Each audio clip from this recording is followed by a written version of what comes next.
Assalamualaikum warahmatullahi wabarakatuh. Alhamdulillah. Alhamdulillahi nahmaduka wa nashkuruka ya Allah ya dzal jalali wal ikram ya rabbal alamin. Ashhadu an la ilaha illallah wa ashhadu anna Muhammadar Rasulullah.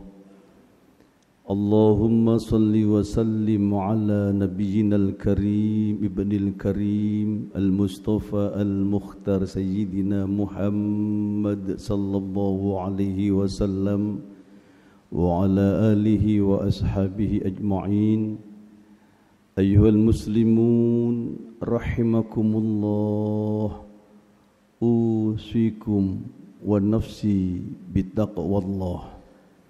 Waqad qala Allah ta'ala fil Qur'anil azim, a'udzu billahi minasy syaithanir rajim, bismillahirrahmanirrahim. Ya ayyuhalladzina amanu ittaqullaha haqqa tuqatih wa la tamutunna illa wa antum muslimun. Shadaqallahul azim. Kaum muslimin jamaah rahimakumullah,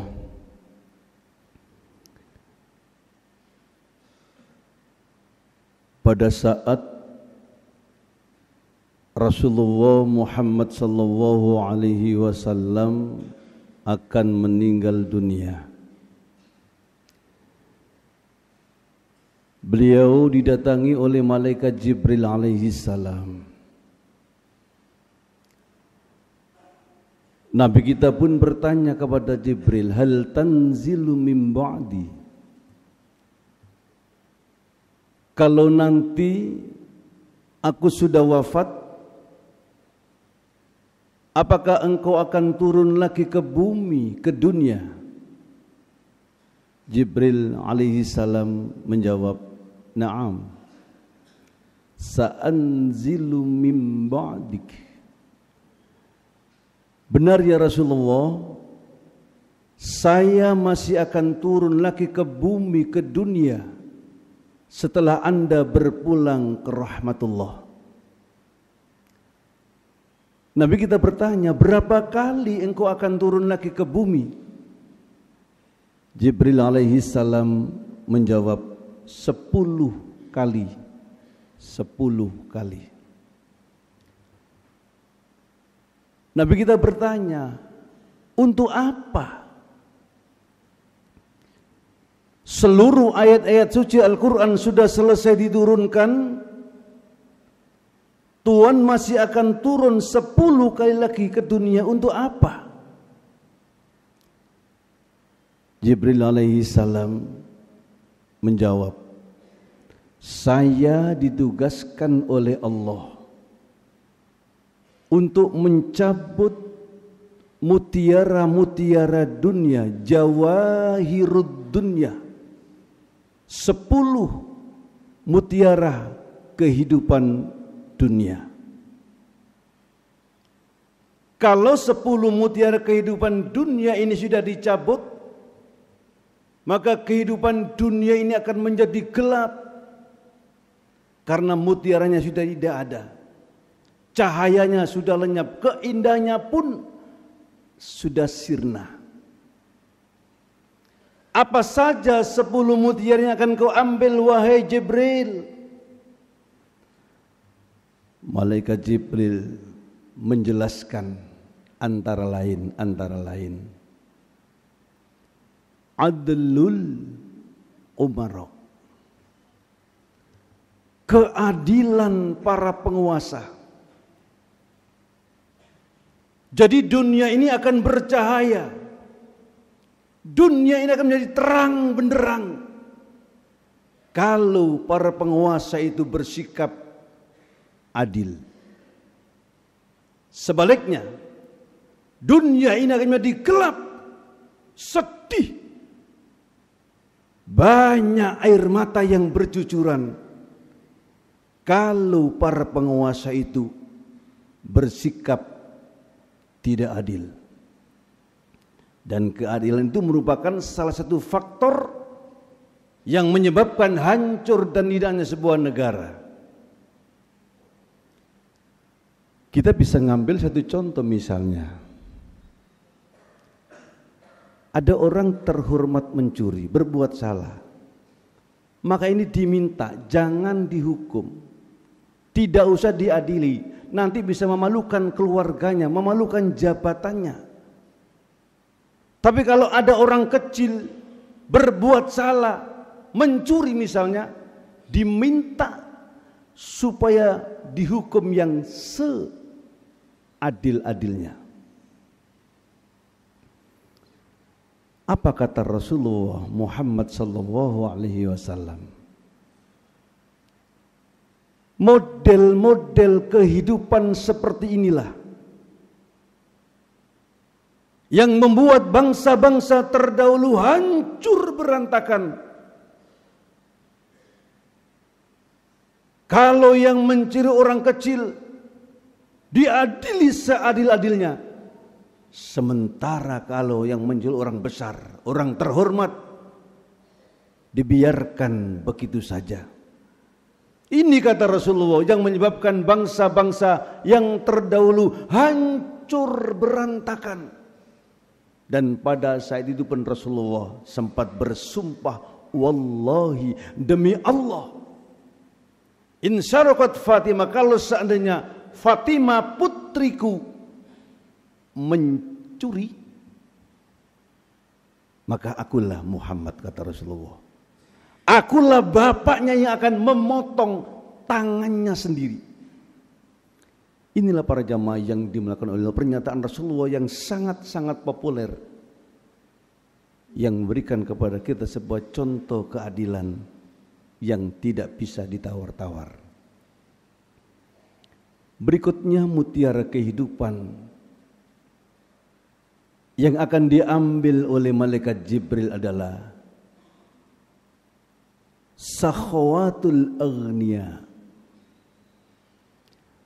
rasa kasih sayang, kedermawanannya orang-orang yang kaya ini akan diambil oleh malaikat Jibril. Jadi orang-orang yang kaya sudah gak punya rasa iba, gak punya rasa belas kasihan kepada si miskin, sehingga yang terjadi adalah pendustaan, pembohongan agama Allah. Sebagaimana yang dilukiskan di dalam Al-Quran surah Al-Ma'un. A'udzu billahi minasyaitonir rajim. Bismillahirrahmanirrahim. Ara'aital ladzi yukadzibu biddin. Fadzalikal ladzi yad'ul yatim wa la yahuddu ala ta'amil miskin. Tahukah kamu orang-orang yang mendustakan agama Allah?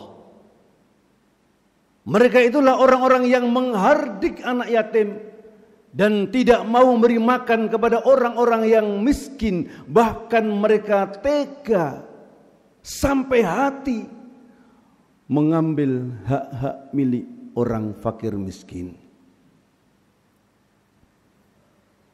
Ini juga salah satu faktor yang menyebabkan ketidakstabilan dalam sebuah negara. Yang kaya sudah enggak mau membantu kepada orang-orang yang miskin, tidak punya kepedulian kepada orang-orang yang tidak punya. Dan ini kalau menurut Al-Quran digolongkan orang-orang yang mendustakan agama Allah. Berikutnya, mutiara kehidupan yang akan dicabut oleh malaikat Jibril adalah sabrul fuqara. Sabarnya orang-orang fakir miskin ini akan dicabut.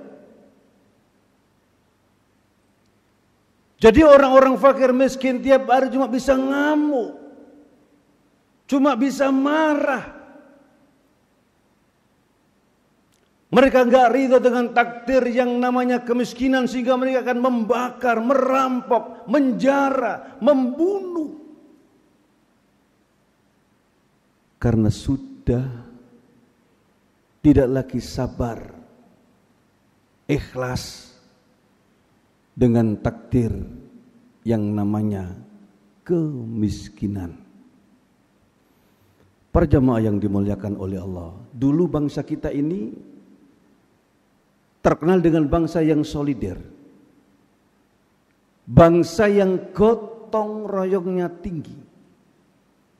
Kalau ada rumah kebakaran, pasar kebakaran, pabrik kebakaran, berbondong-bondong bangsa kita ini untuk mencari air, untuk bersama-sama memadamkan api kebakaran tersebut, sehingga bangsa kita terkenal dengan bangsa yang solider, bangsa yang gotong royongnya sangat-sangat tinggi. Tapi ini dulu.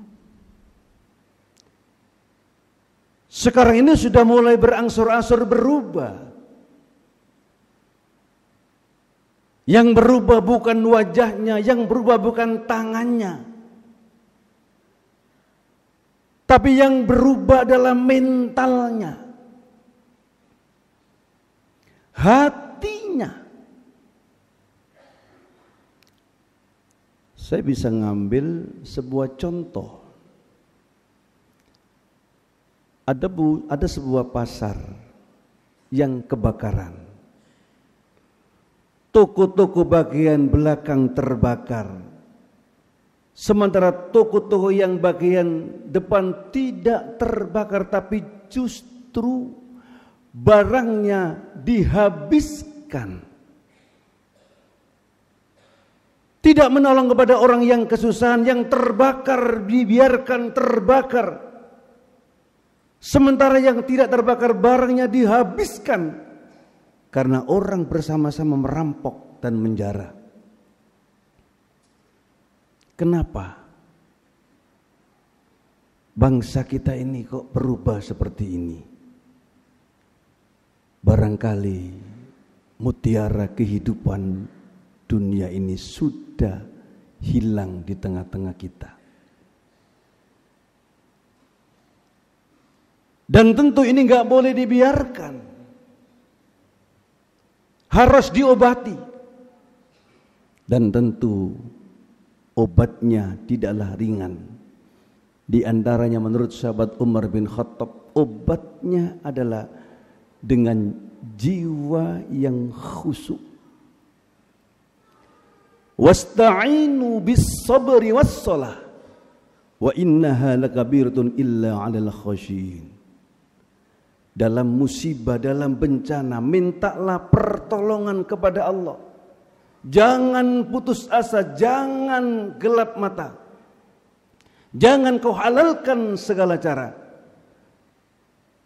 Kalau kita dalam kesulitan, kita halalkan segala cara, malah nanti akan dibuat sulit oleh Allah. Maka lakukanlah sholat. Milikilah sifat yang sabar. Tapi ini semua adalah sulit dilakukan illa 'alal khashi'in, kecuali orang-orang yang memiliki jiwa-jiwa yang khusyuk. Siapakah manusia yang memiliki jiwa yang khusyuk itu? Alladzina yadhunnuna annahum mulaqu rabbihim wa annahum ilaihi raji'un. Orang-orang yang memiliki jiwa yang khusyuk adalah mereka-mereka yang sadar bahwa hidup di dunia ini tidak akan selama-lamanya.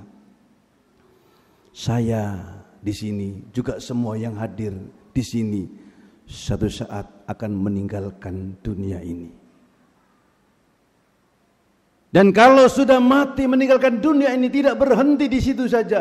Tsumma latus'alunna yauma idzin 'anil na'im. Apa yang sudah diberikan oleh Allah kepada kita, harta kita, kekayaan kita, jabatan, semua akan dimintai pertanggungjawaban di hadapan Allah. Itu karakter orang-orang yang memiliki jiwa yang khusyuk. Dia sadar bahwa hidup di dunia ini ada masa kontraknya, ada batas waktunya. Selanjutnya kita akan pindah alam, yaitu alam kubur, alam barzah, kemudian pindah lagi ke alam akhirat. Karena itu para jamaah yang dimuliakan oleh Allah, mumpung kita semua diberikan oleh Allah kesempatan hidup seperti ini, manfaatkan sebaik-baiknya, kumpulkan kebaikan-kebaikan sebaik-baiknya, agar kita memiliki bekal yang cukup di saat kita dipanggil oleh Allah Subhanahu wa ta'ala. Para jamaah yang dimuliakan oleh Allah, begitu khutbah awal yang bisa saya sampaikan. Mudah-mudahan ada guna dan manfaatnya. Mudah-mudahan khutbah ini bertepatan dengan hidayah Allah Subhanahu wa ta'ala. A'udzu billahi minasyaitonir rajim. Bismillahirrahmanirrahim. Wal 'asri innal insana lafi khusr illa alladhina amanu wa 'amilus solihati wa tawassaw bil haqqi wa tawassaw bis sabr. Barakallahu lakum fil Qur'anil 'azim wa nafa'ani wa iyyakum fihi minal ayati wadh-dhikril hakim wa taqabbal tilawatahu innahu huwal ghafurur rahim. Alhamdulillah hamdan katsiran kama amar.